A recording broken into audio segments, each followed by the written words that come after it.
I agree with your walk before you run approach to marketing channels. The default for a lot of companies, especially early stage companies that are desperate to capture the spotlight, is to be everywhere. And I call that the Mhm. shotgun approach to marketing. They just believe that if they're on all these channels, then somehow it's a better chance of people discovering them. And my philosophy is it walk before you run. As you say, get really good at one or two channels, and after you've mastered them, then that's great. Or you could look to embrace another channel. But the Yeah. idea of trying to be all things to all people definitely doesn't work. An area that I wanted to talk to you about is attribution. And this is obviously gaining a lot of attention over the past year as attribution becomes increasingly more challenging. You work with early stage B2B SaaS companies that every marketing dollar counts. So if they're going to come to you and say, Aaron, we need to create some great content so that we can attract and engage prospects and hopefully convert them into customers, they're looking for you to help them create content that makes an impact, as you say on your website. But how do Mhm. you measure your success and how do brands measure the success of content marketing? Obviously, there's different goals that you could have. Some of it's brand awareness, some of that is multiple touches, high engagement.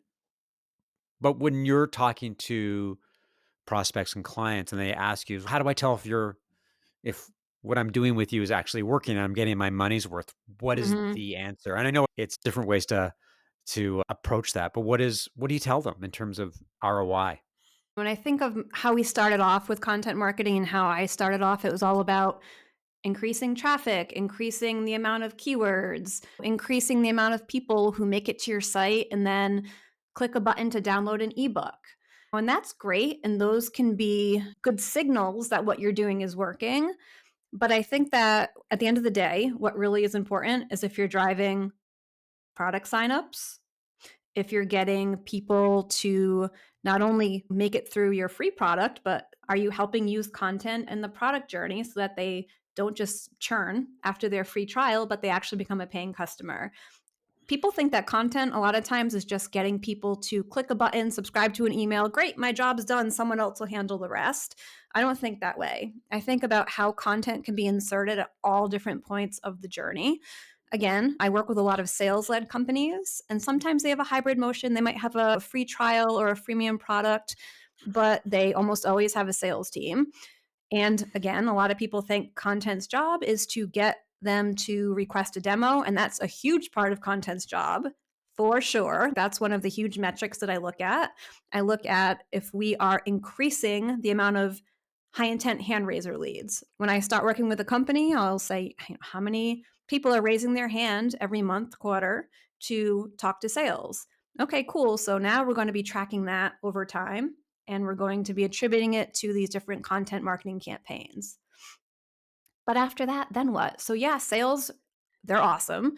But how can content support sales so that sales is even more successful? What kind of sales enablement can we do? Mhm. And that's important too. So, I'm going to try to look at high intent hand raiser leads. How many are we getting?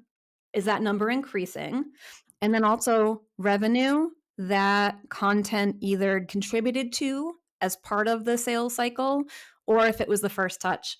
A lot of people say, oh, it doesn't count if it wasn't the first touch or the last touch. I disagree. I think that people interact with so many different touch points across the journey that it does matter if they're interacting with your content. I remember one story we had at my last company, we had set up really sophisticated multi-touch attribution. We could see an entire user journey. And I remember seeing somebody had originally, I don't know, I think they said like social media. It's probably content because they probably saw some sort of content on social media, but we'll say social media. And then what they ended up doing was reading some blog posts, and then they ended up downloading an ebook, and then they ended up downloading a report. And then they just went away, and we didn't hear from them for months. Then we had created another, I think, report, and we placed an ad, like a retargeting ad. The person got the report served up to them while they were browsing.